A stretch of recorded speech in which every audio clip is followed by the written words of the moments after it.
Hey guys! Magandang gabi. Welcome back po dito sa aking YouTube channel. So, andito na naman nga po ako si Gandara, ang ka-legit Derby Casino na maghahatid ng latest update and fresh happenings about TVJ and Legit Derby God. So, for tonight's video, patungkol po sa Divina Law, ang ating pong pag-uusapan na kung saan kabahan na ang kalaban.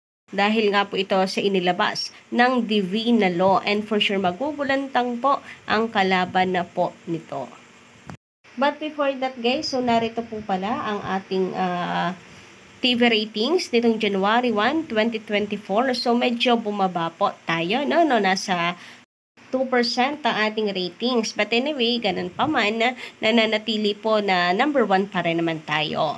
So, ang Eat Bulaga po original sa TV5 ay nakakuha ng 2.7%. Nung bagong taon po ito, January 1, 2024, ang Tape Inc. or Tape Untitled Show, 2.5%. Samantalang ang showtime sa GTV ay meron lang po 1.8%. Nananatili, kauji na tayo ang number 1 sa TV ratings. Although medyo bumaba kasi alam nyo naman, busy ang mga tao kapag bagong taon. Pero magandang buena mano pa rin po ito ka-OG dahil nananatili na number 1 tayo sa TV rating sa unang araw at pagpasok ng bagong taon. Kaya naman still, congratulations sa TVJ, sa TV5, and maraming salamat naman sa lahat ng Legit Derby God supporters. Samantala, narito naman ang picture ni Henyo Master Joey De Leon na may nakalagay po ditong quote. Nakalagay rito, ingat sa masyadong pagtulong mo sa iba. Dahil kapag nasanay sila at sumablay ka, kahit isa, burado lahat ng nagawa mong maganda. So, ayan, napakaganda naman po ng quote na ito, ka-OG, at paalala. So, ginamit nila ang picture ni Henyo Master Joey De Leon, kaya naman parang ang sarap lalo pakinggan. At basahin ang advice na ito kasi totoo naman talaga. Tingnan nyo nangyari ngayon sa TVJ. Masyado pong mabait ka-OG, kaya ayon, inaabuso sila. So parang parehas lang din po ito dito sa pagtulong.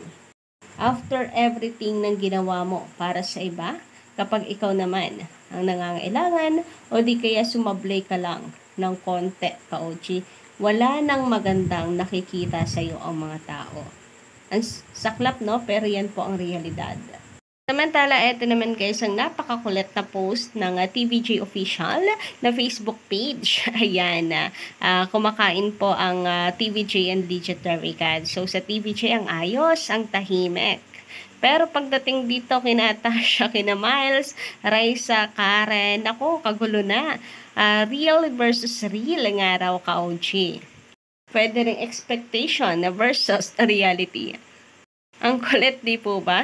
And si Atasha parang nakatulog na sa kabusugan. Si Karen gutom pa din. Si Miles ay busy. Tapos itong si kay Raisa, tamang pa-cute lang, selfie pag may time. Samantala, pag-usapan naman nga po natin ang patungkol dito sa attorney ng TVJ na kung saan si Attorney Buko ng Divina Law. So may update po ngayon ang Divina Law ka-OG na kung saan ay nirepost din po ni Attorney Buko, ang attorney ng TVJ. So dahil dito dapat kabahan na raw ang kalaban. Dahil pinapakita ng Divina Law kung gaano kagagaling ang kanila pong mga lawyers. Kaya naniniwala tayo na malakas ang laban ng TVJ dahil sa husay ni Attorney Buko. Sabi dito sa post ng Divina Law lawyers recognize. Wow, ang sarap pakinggan.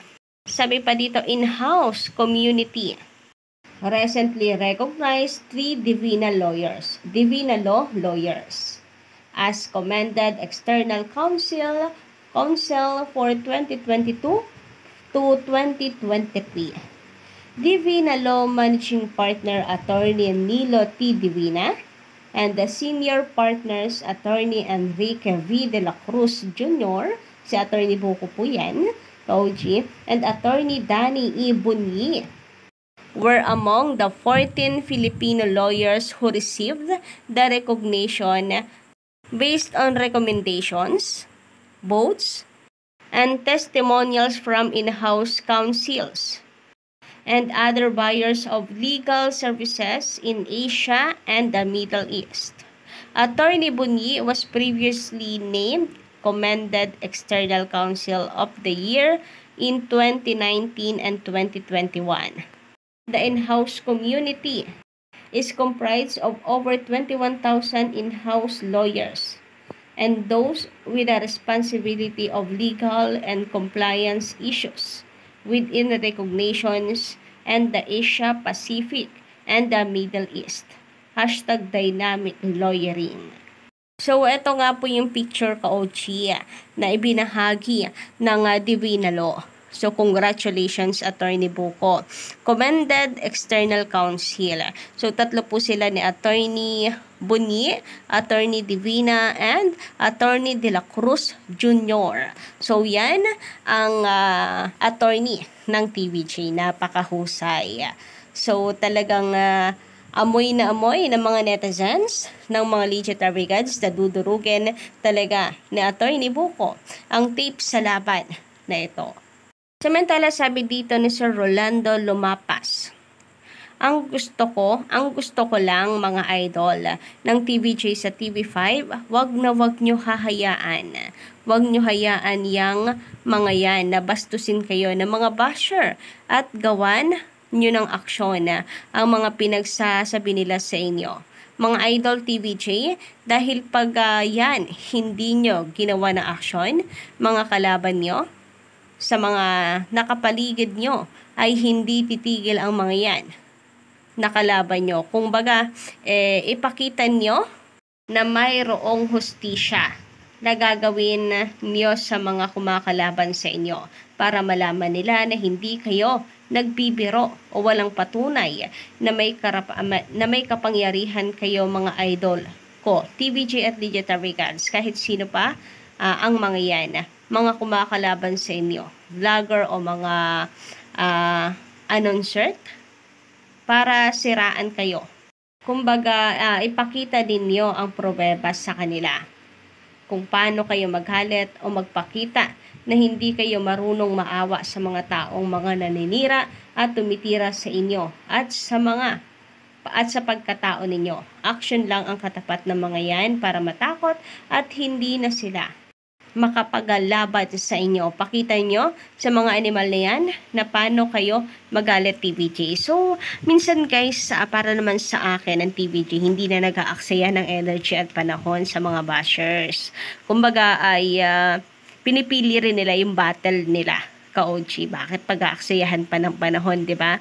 And pero hindi naman po masama yung pagbibigay ninyo ng comments, at alam ko naman na kayo nasasaktan din every time na may naririnig kayo na hindi maganda sa TVJ, lalo na ito pong ginagawa ngayon, goodbye TVJ na daw, no, nilagay ba naman sa paputok.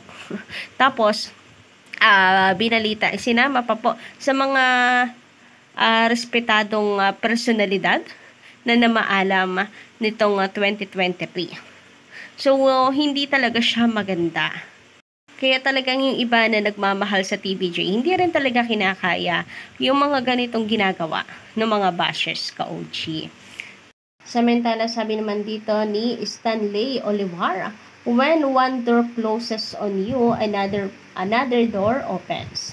This has been the experience of Miles Ocampo. Hello from San Jose, California.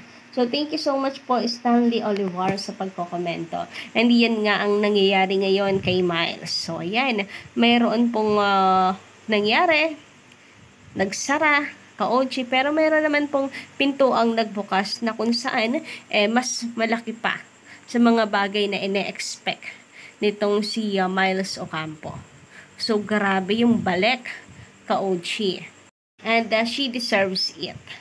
And sa sinasabi ko po, Ka-OG, na hindi niya inaasahan, katunayan niya na until noong araw ay hindi pa rin nagsisink in sa kanya yung kanyang pagkapanalo bilang Best Supporting Actress. So tuloy lang, Miles Ocampo, and next niyan malamang Best Actress na. So go for Best Actress Award. Patuloy lang sa pag-arte. Dahil alam naman namin na mahal mo ang iyong craft, ang passion mo, ang pag-arte. Kaya meron ng mga times na down ka na, parang ayaw mo na, gusto mo nang sumuko, pero patuloy at nagpapatuloy ka pa rin. Dahil mahal mo ang ginagawa mo. And magbubunga yan. Soon, mga panahon na hindi mo inaasahan. Samantala, sabi naman ni Chang Dong, oo nga, wala na yung entry ng tape sa Itbulaga Wikipedia. TVJ na ulit ang nakalagay sa current host. Wala sa past host yung confis. And etc. So, opo guys. Pero yung English hindi pa din. Hindi pa rin po siya nasa tape pa din talaga, Ka-OG, ang panig. Pero malay nyo, baka mamaya nga raw niyan i-edit ulit ito. Mabasa na naman po natin na taping kulit ang nakalagay. Sabi naman dito ni Ken Shin Flyer. Ngayon, edit na naman. Ito na nga yung sinasabi ko. Edit naman ng kung sino. Ng edit sa Filipino Wiki ng EB. Yung English version nito. Dahil makatape pa rin yung entry doon. So, ayun. Pati daw po yung sa Wiki na English version. Baka naman daw kung sino man po nag-edit ng Filipino version, paki-edit daw po ng English version kasi makatape pa rin daw po ang entry doon. Sabi naman ni Boy Cabo, bago matapos ang January, okay na po yan. Wala na sila ang tape ink. Sarado na sila. Nako, imposible yung pagsasara, Ka-OG. Nako, baka hanggang sa huling sintimo ng mga halosos pagpapatuloy nila yan. Pero yung title, baka sakali. Pray natin yan kasi this January inaasahan ang paglabas po ng writ of preliminary injunction na inihayin ng TVJ sa taping sa Marikina Regional Trial Court. So yun lang po man ang update natin ngayong gabi. Don't forget to click the subscribe button and notification bell for more updates.